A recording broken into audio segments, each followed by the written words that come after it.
Back to my channel. Yes, my filming arrangement is a little bit different. I try to film downstairs just so the lighting would look a little bit better, and I have to say it does look a lot better. It's probably gonna be a little bright because I do have a window right here.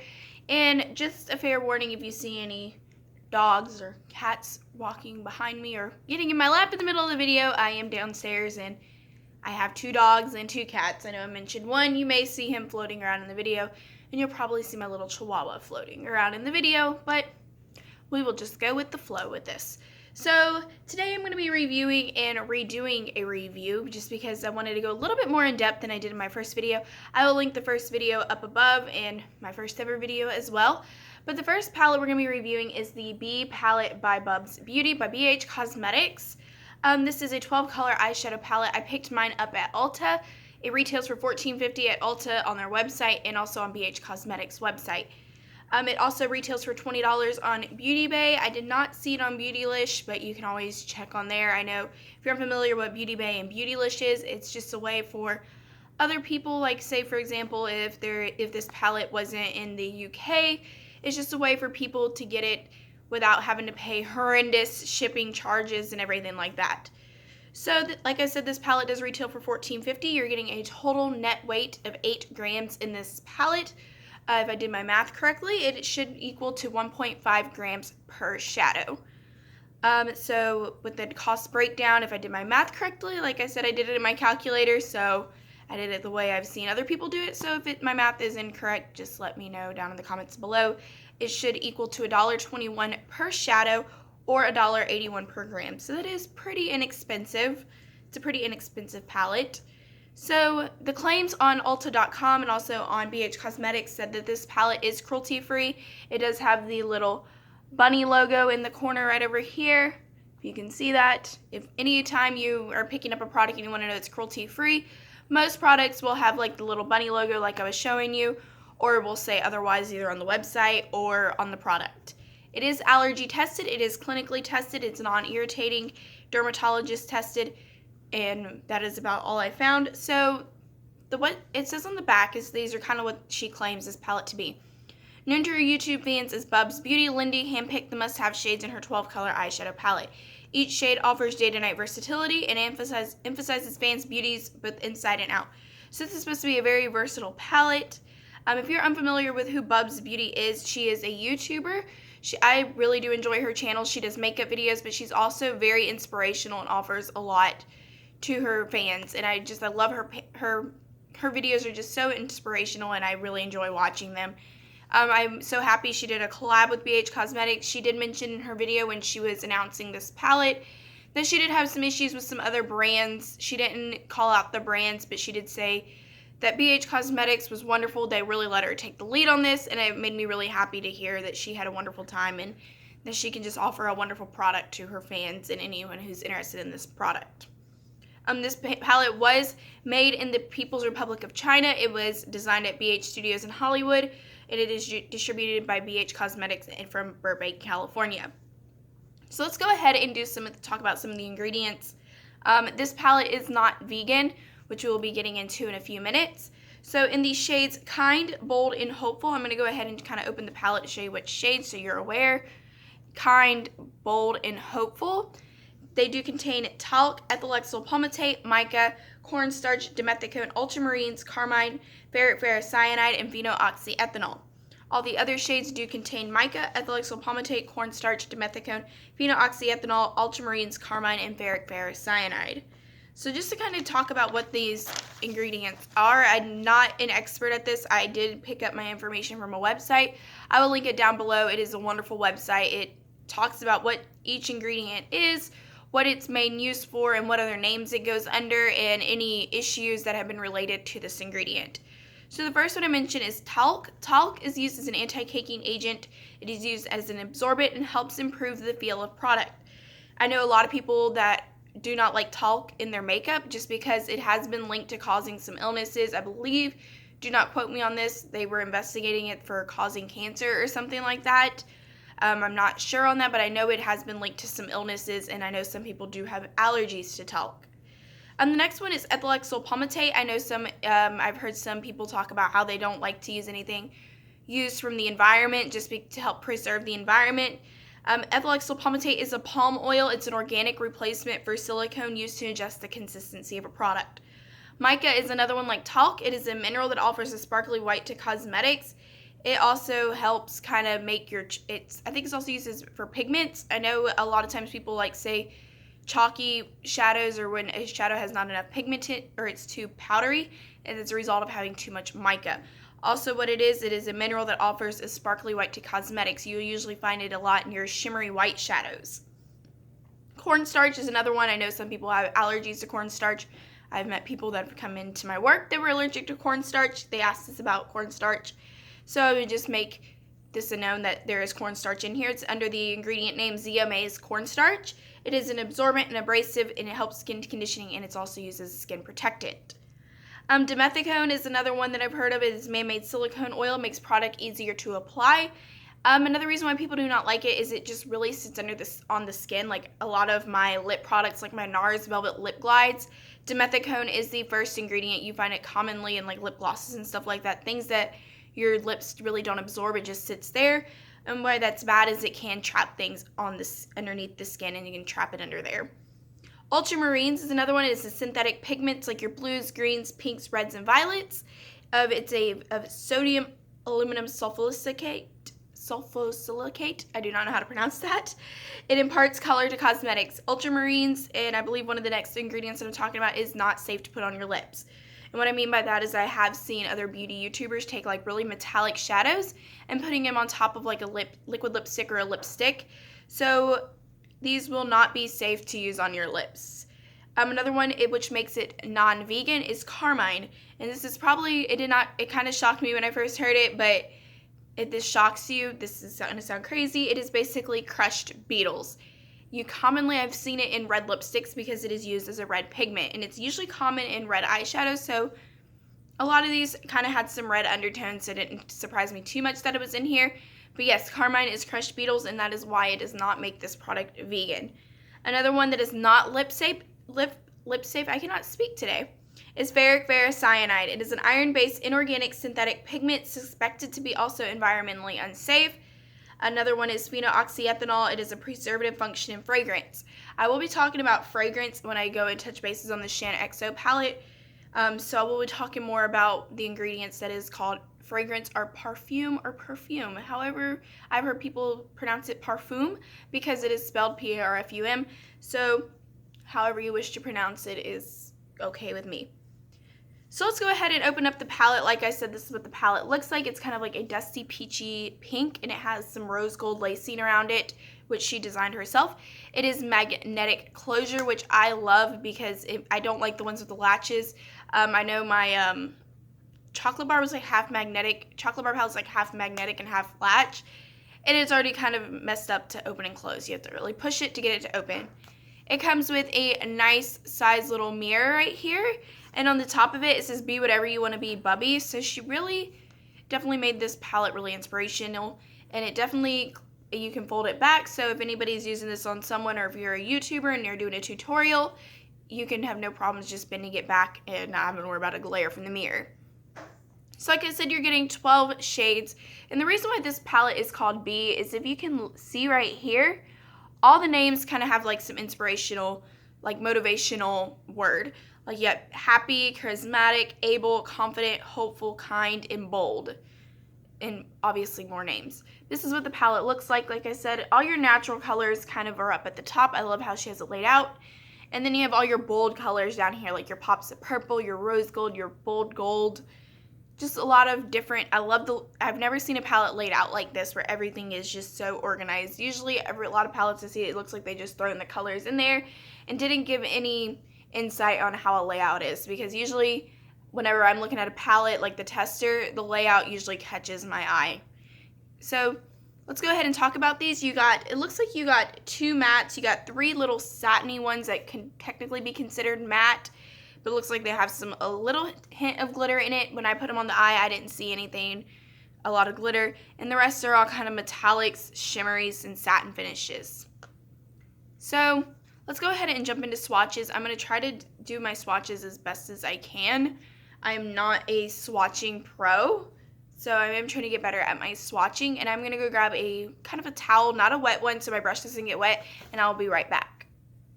So I'm back, and let's go ahead and jump into swatches. So we're going to start with the first shade right here, which is called Happy. It looks matte in the pan, but once you swatch it, it's actually like a really kind of a cream color. It is a satin metallic finish. You may not be able to see it on my skin tone because it is really light, but that is Happy. I'm going to be using this kind of flat shader brush for all the shimmery satin shades, and this kind of like fluffy blending brush for all the matte shades. So this is what Happy looks like when you swatch it on the brush. Like I said, this is it's a light shade. So there's the finger swatch and the brush swatch. I'm going to dust off the back of my hand to make sure there is no other product. There's no primer on my hand at all. So the next one is Grateful. Grateful is this one right here. It is kind of like a peachy champagne, kind of like a rose gold, hint of rose gold in it. So I'm going to go ahead and finger swatch Grateful. Like I said, the lighter shades are probably not going to show up that well. That is Grateful. And I'm going to go ahead and do a brush swatch. Grateful isn't too pigmented. This would just be good for a nice little wash of color on the lids if you're in a hurry, or use in the brow bone. So the next one is another kind of satin finish. It is called Genuine. Genuine is just like a true taupe color, and it's always nice to have like a taupe color in your palette. I love using taupes in my outer V. This one would actually be really beautiful on the lid. This is what Genuine looks like. That was a bad swatch, so I'm gonna kind of, and some of these colors aren't the best with pigmentation.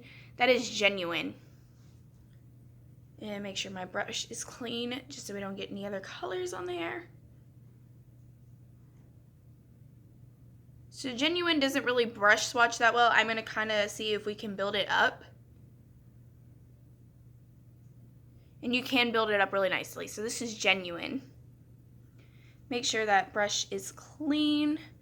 Well, the next one is a matte shade. So the next one is Optimistic. Optimistic is just like a kind of like a medium to light brown, an absolutely beautiful transition or crease shade. I used it as a transition shade, and it blended out nicely, and it was absolutely beautiful.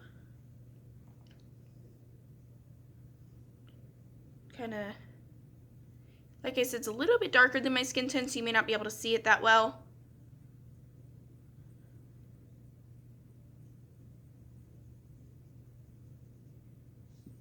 So this is Optimistic. Like I said, it's a little bit darker than my skin tone, so you may not be able to see it that well. It may blend into my skin a little bit. So the next shade is the next matte shade in this palette. This is a little bit darker than Optimistic and a little bit more of red undertones.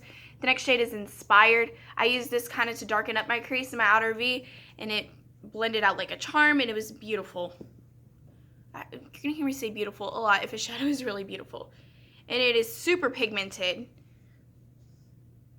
So this shade is Inspired. You get a little bit of kick up with these, but not a lot. There wasn't too much fallout. The only one I had a little bit of fallout was with the next shade. So this is Inspired. Kind of wipe it off my hands. I should have brought my makeup remover down here. But they're coming off pretty nicely. So the next shade I'm going to probably use the blending brush for. It is the next one. That's one of those ones I said had a little bit of touch of glitter in it, but not too much. The next one is Bold. Bold is the darkest shade in this palette. It is a deep cool tone brown. It almost looks black a little bit, but you can definitely tell it's a brown. I use this to deepen up my outer corner, and it didn't take a lot. You did have to build it up a little bit, but it really is a nice shade to have. I love it when a shadow palette has like a light brown, a medium brown, and then a dark brown, because I feel like those are the shades you're going to use the most. And this one I did have some fallout with. You'll see, look how powdery it is. I don't know if you can see all those little powder flakes. It's definitely really powdery. It doesn't swatch the best. So this is Bold. Like I said, it's really, really, really powdery, but it comes off really nicely. The next shade, starting in the bottom row where all the bold color is Charismatic. Charismatic has to be my favorite shade in this palette. I love gold shadows. If a palette has a gold shadow, I don't care if I have like 10 million gold shades. For some reason, I'll end up having to grab it. And where did my brush go? There it is. So this is Charismatic. and I am using a clean finger to swatch this. It swatches beautiful. It's kind of like a dirty gold. Like, it's not like a true gold. It's like a gold, but like some coppery, bronzy undertones in it as I drop the brush. So this is Charismatic. This one I wasn't too impressed with it when I put it on the lid. I had to bring out some Fix Plus just to really get the metallic shade to shine. But this is Charismatic. Like I said, it's just a beautiful, dirty gold shade. I love this shade, and this is definitely going to be a shade I'm using all the time in the fall. Got most of it off. The next one is Thoughtful. Thoughtful was another one I had to build up kind of, but once I built it up, I use it with this Charismatic shade, and it looks absolutely stunning. So this is Thoughtful. It's like a brick red.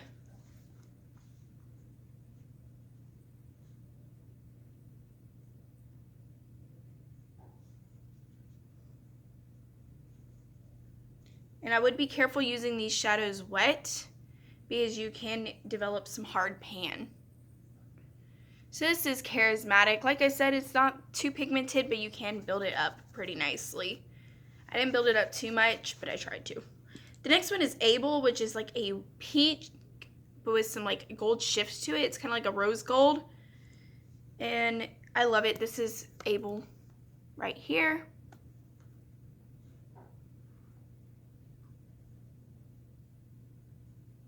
And that is what Able looks like brush swatched and finger swatched. The next one is another one that's kind of like one of those, like the bold shade, is Confident. Confident is just a purple. I wasn't too impressed with this one, but I wasn't too surprised that it wasn't the best, just because purples are harder to master, the formulation. If you can see, there was some kick up. That is Confident. And my camera is starting to run out of space, so I may post I guess you can call it the re-review of the Shane XO palette, just so I can have some more time to talk about it, just because I am running out of camera space. The next one is Hopeful, and there's a little bit of Confident in there.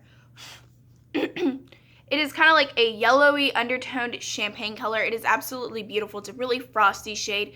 Be really good to use it as a shadow topper to make like a shadow look more frosty, or use it as an inner corner or brow bone highlight as I drop the palette. So this is Hopeful. Make sure that brush is nice and clean.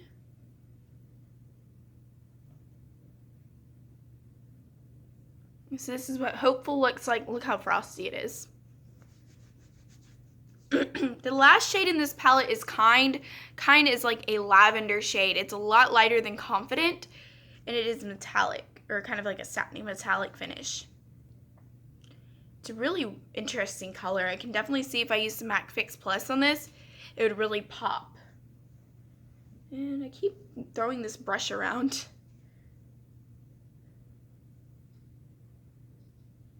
But unfortunately, it is not the best when you brush swatch it. So that is Kind. So that is the last shadow of the palette. So those are how they swatched. Like I said, the pigmentation is hit or miss with this palette. Some of the shades swatch beautifully and apply beautifully, but some of them are kind of weak, but you can build them up. But overall, this is not a bad palette. I think this palette would be great for beginners, just so they can learn how to build up a shadow. You don't want a shadow to be overly pigmented, because if you accidentally put too much of the shadow on, it can be harder to blend out. So something I pulled up and I thought it'd be kind of interesting, just to kind of see if I agree with some of the claims I saw on Ulta that people were saying. Like I said, these are my I'm just going to read off some of the claims and say if I agree with them or not. If this palette works for you and this is your go-to, that's great. If it didn't work for you, I'm sorry. This is just kind of like my opinion of it. So some of the pros that were on there were 46 people said the color was great. The color is great, but like I said, there are some shadows that were hit or miss for me at least. 42 said they apply smoothly. I will agree with that. They blended out beautifully. I didn't have any patchiness. They blended out like a dream. It took me not even a minute to blend them out. 40 said it blends easily, like I said, I just mentioned. 36 said it was long lasting. I do agree with that. I do use an eye primer, so that may have helped it. But I noticed I didn't have anything fading by the end of the day. Everything was staying perfect. and 33 said it's high pigmented. I wouldn't say it's the highest pigmented palette I have in my collection. Like I said, some of the shades were hit or miss, but you can build them up to be however dark or intense you want it to be. Some of the cons said they wore off easily. Like I said, I said it does not wear off easily. 8 people said it smudges or flakes. I didn't experience any smudging or flaking. 7 said it creased. It didn't crease for me, but like I said, I did wear a primer, so it may be different for people who didn't wear a primer and who did wear a primer. 7 said it was difficult to apply. I didn't experience that. And 7 said it didn't blend, and we already said it did blend. And I'm sorry if it looks like I am picking my nose. I'm not. I have my dog. I have a German Shepherd, and so some of the hair, like she was laying down over there and she's shedding, so some of the hair was like flying past my nose, and I had to itch it, and it was bothering me. So yeah, other than that, I do think this palette is a great deal. Like I said, it retails for $14.50 at Ulta or on BH Cosmetics' website. This isn't a bad palette. I can definitely tell she took her time with it and made sure it was the best palette for her fans and for consumers. I definitely would recommend it if you're on the lookout for a palette where you have everything you need. You have some great fall shades in here, some neutrals, and some pops of color. I feel like you have everything you need in one palette for any eye look. So yeah, like I said, my camera is kind of running out of some space right now, so I'm going to try to film the second part of the second review on the Shaaanxo palette, and then the next one we'll do is the Carly Bible, and then after that I'll kind of just talk about, do you need all 3 of these palettes, or which one is the best bang for your buck. So just like this video, comment, subscribe, do whatever you usually do. I will link any social media accounts that I have down below. And yeah, thanks for watching. Bye.